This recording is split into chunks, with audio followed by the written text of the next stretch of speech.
I'm a veneer work and cabinet making work since 1981. I'd like to show you some of the projects I've been working on. This is a 10-sided radial match veneer. This is going into a tilt top candle stand. The outside border is maple, curly maple. Notice how nice and tight the maple joints fit, how nice and tight the walnut joints fit. This surface here is going to be the side that gets glued to the substrate. This side here is the side that's going to show. Of course, once we get this glued into place, all this tape and glue will be removed with a wet rag, and the surface will be sanded, and the outside edge will be trimmed to the desired size, and it'll be sanded and finished.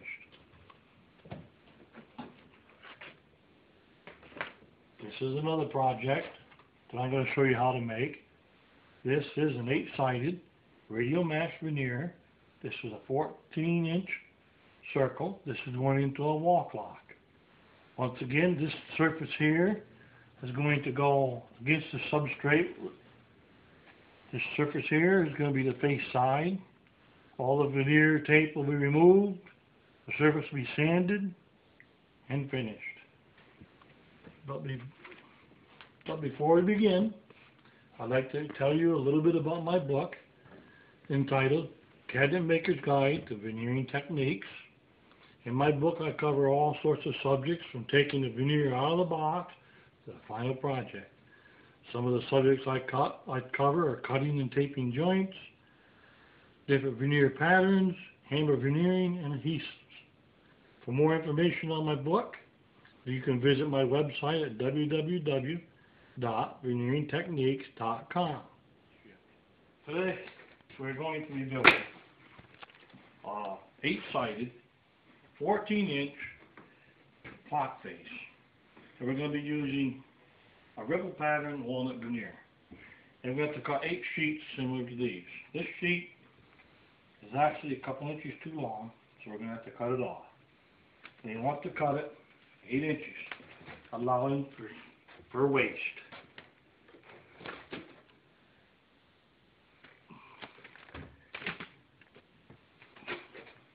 We're going to use a common ordinary square.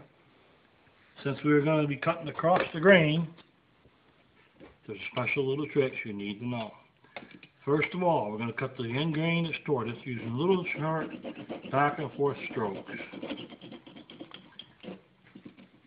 After we get that cut, we reach across and cut tortoise.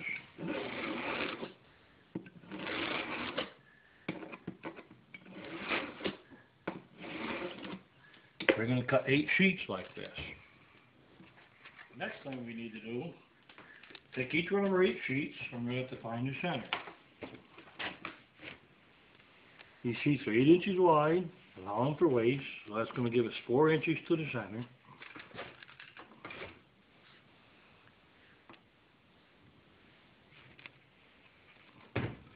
Take this straight edge, draw a line straight down the center.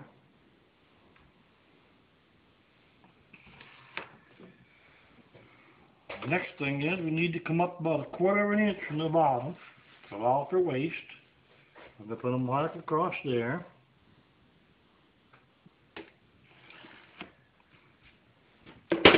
And this is going to be our apex point. So we'll take a protractor. We'll put the protractor on the apex point. And we're going to measure here 22.5 degrees.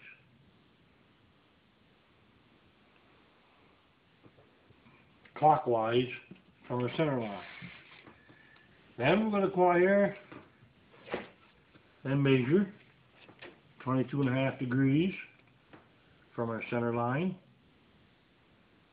clockwise. Take our straight edge, put the straight edge on the apex point, and on a degree mark, and mark a line. I'll do this on the other side. The trick to doing these is not so much whether or not the angles are perfect, but that all the joints fit. So what we're going to do, we're going to mark this line a do not cut line.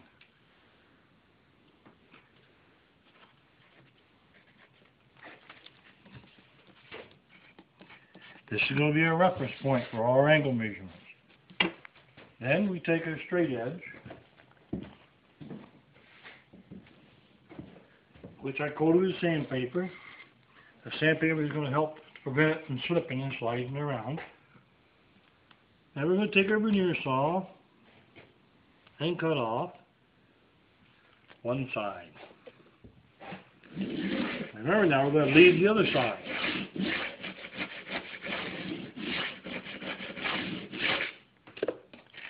Just how much waste we're going to have. When you make these patterns, there's a tremendous amount of waste. We're going to take our second sheet and do the same thing. We have to measure out here 4 inches.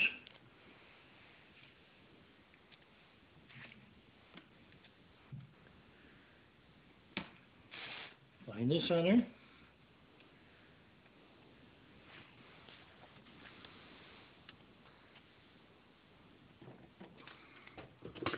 Use our straight edge.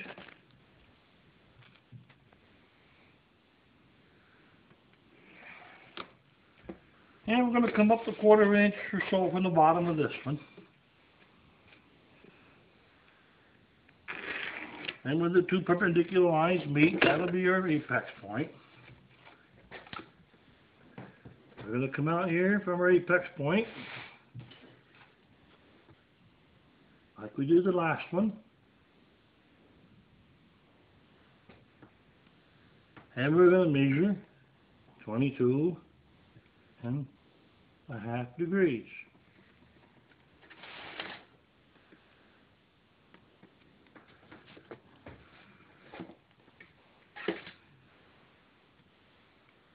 From our apex point here, we're going to put the straight edge on our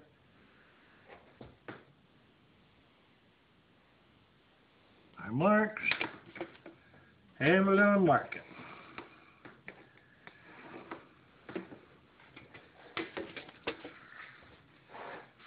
And we're going to take our straight edge. Now I use a wooden 2x2, which helps me keep the saw up straight because you want to make a perfect 90-degree angle cut at the face of the veneer. So to hold that right against this board, I'm going to get a nice straight clean cut. The perfect cut makes a perfect joint. The next step is to take this piece and the last piece we just cut, and we're going to join them together. And we have to tape them on the back side.